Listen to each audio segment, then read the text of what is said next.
Hey, lovely people. Can everyone hear me? Okay, cool. If you can't hear me, raise your hand or something, and I'll maybe use the mic. Round of applause for Val.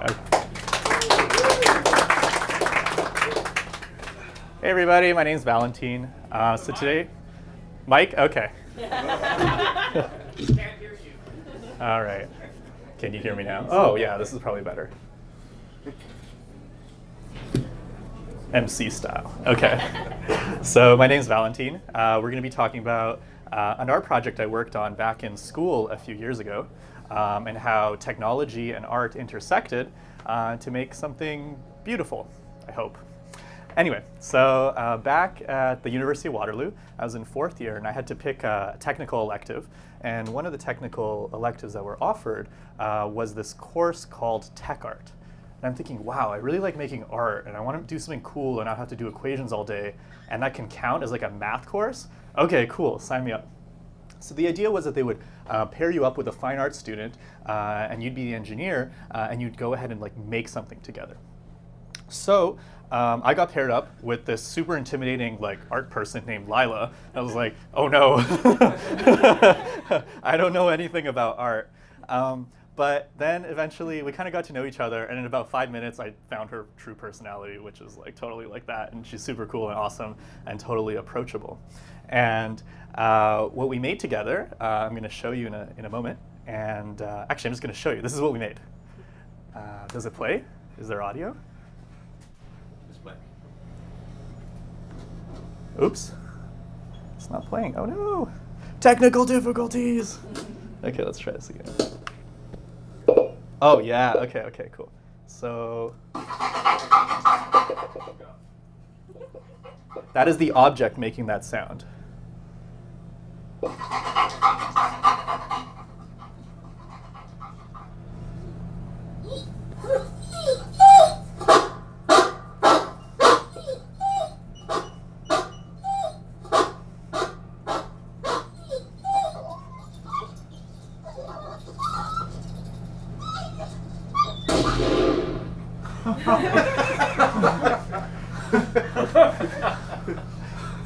So what do you think that was about?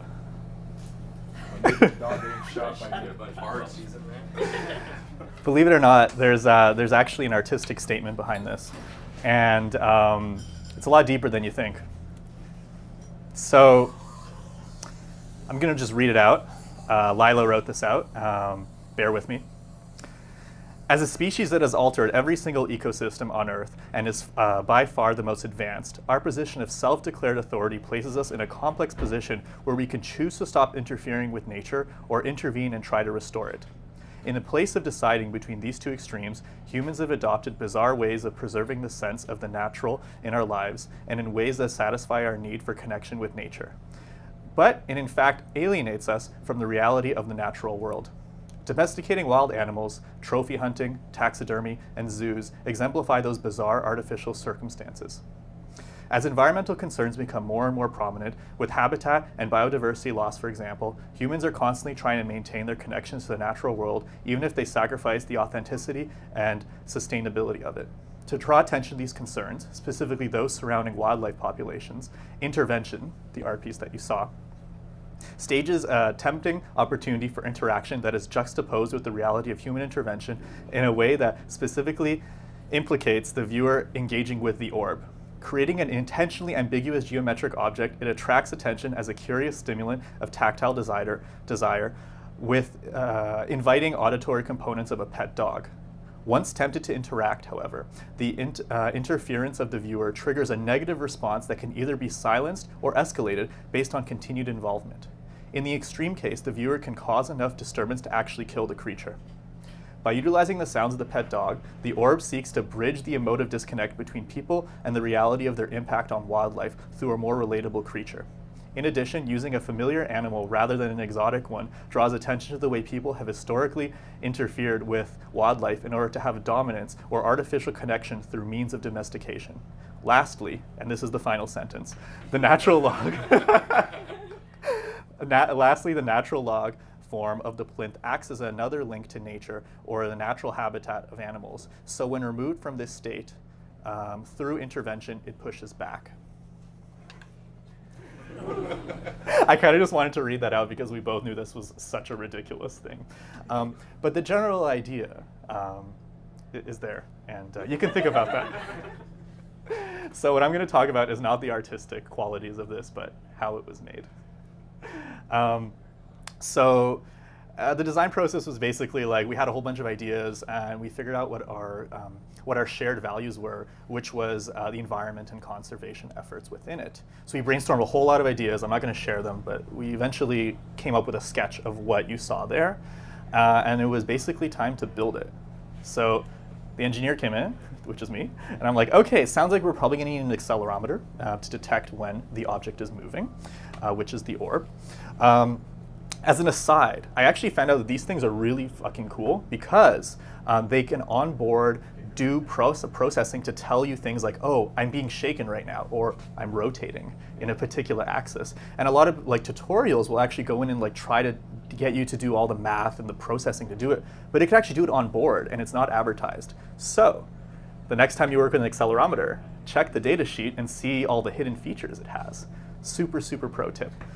Unfortunately, though, I couldn't get that to work, so I had to go back and do the math myself. But anyway, okay, so going back to the design process, we'll need an accelerometer. We'll probably need something to play audio. And we need something low power, so we can't use like a Raspberry Pi or something like that because it needs to be running all the time. The cool thing about this soundboard is that it actually acts as a USB drive. So you just plug it into your computer, put files on, and then you name them special things. And depending on how you name it, it will interact differently. For example, if the file name starts with, I think, 0 or something like that, and you wire the 0 pin to ground, it will play that sound. So it was really easy to work with. And then it actually has an audio jack, so you just plug your headphones in and check if it's working. Got to get a speaker. Turns out if you're working with a speaker, you need an amplifier. So you get one of those, and then you get an Arduino to kind of wire everything up. So, going to engineering school, they kind of taught us how to like do all of this before you buy it. So this is like the general idea: is the accelerometer gives data to the Arduino, which tells it whether or not it's moving. The Arduino controls what sounds to play, which get fed to an amplifier and speaker. And then in engineering land, when you go to the University of Waterloo, they teach you how to make one of these. So it's a lot more complicated than it actually is. If you're wondering where to get all these Adafruit lovely parts, instead of actually importing them from the US and paying duties, there's a Toronto supplier called Elmwood, which is really great for this kind of stuff. They're basically just like, I think they just buy stuff from Adafruit, import it, and then sell it here. I don't know. I don't want to speak on behalf of them, but it seems like that's what their business operation is. But it's great, so check them out. Okay, so building it. Generally, when you're working with a software project or an electronics project or any sort of thing that has a fair amount of complexity, you kind of want to start small and verify all the pieces work together. And if I had gone in and just like wired it all up like this, there probably would have been any way for me to like really debug it easily. So I decided to kind of start small and just take the soundboard, try to play a few files through the headphones and make sure that's working. So we've got that little step there. The next logical step is let's take the Arduino and hook it up to the accelerometer, and make sure that's kind of working. So we've got the accelerometer and the Arduino talking to each other, the soundboard isolated on its own. Then we can go ahead and test the amplifier. So let's hook up the soundboard to the amplifier, make sure the speaker's working. Okay, great. Everything's working kind of independently. We've built this thing up, and now let's just kind of connect it all together. So we do that, and this was so many years ago that like I don't remember what all the challenges were with hooking this stuff up, but I can guarantee you that the approach of starting small and not like trying to put everything together and make it work definitely helped with kind of getting it right. So after a few sleepless nights, we had our thing. It was all hooked up together, and the day before the presentation, we realized, wait a second, how are we going to fit that all into the enclosure? Like, how do we do that? And so what we did is we took a piece of styrofoam and like just glued it on like various sides, hoping it wouldn't like fall. And this is like another shot. I thought this was actually a really cool shot of the thing. You don't really think of electronics as this like three-dimensional like kind of thing. It's almost artistic in a way. Maybe it looks like an alien creature. I don't know. Anyway, I'm almost done my timer, my presentation. There we go. So we actually managed to fit it. We fit it in the ball, and it worked. Okay, and the last thing I want to talk about was state machines. So this actually uses a state machine to figure out what it should be doing. So the general idea is that the dog being normal is where it's panting, going, and then if it detects some motion through the accelerometer, it goes to state 2, which is it being worried. But the interesting thing, and the most interesting part about the artistic statement, is that if you put it back down, it doesn't die. It goes back to panting, and people don't know that. But so you can go back from state 2 to state 1 if you do no motion. Great. But if you hold it and cradle it for long enough, it goes to state 3, which gives it a gunshot sound, and then it goes silent for like a minute or something like that and resets. So state machines are useful, even in art. Yeah, so that's kind of like the idea. I hope this was enlightening, maybe interesting. I'm Valentin. You can email me, visit my website. I'll probably take a month or 2 to respond because I'm really bad with emails. So just stalk me and find me, and that's probably the best way to get in contact with me. I'm always open to like new artistic projects, any sort of projects in general. So if you want to do stuff, I know electronics, web development, illustration, computer vision, and I'm learning how to make music and sound. So anyway, any questions about the piece, not what I'm doing?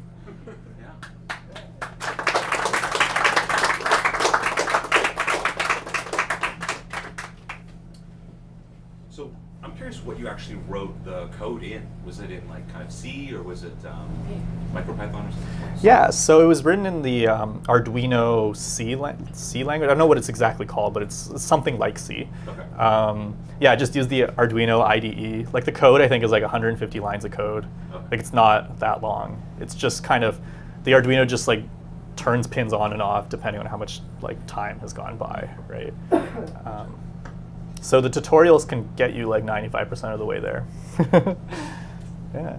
Any other questions?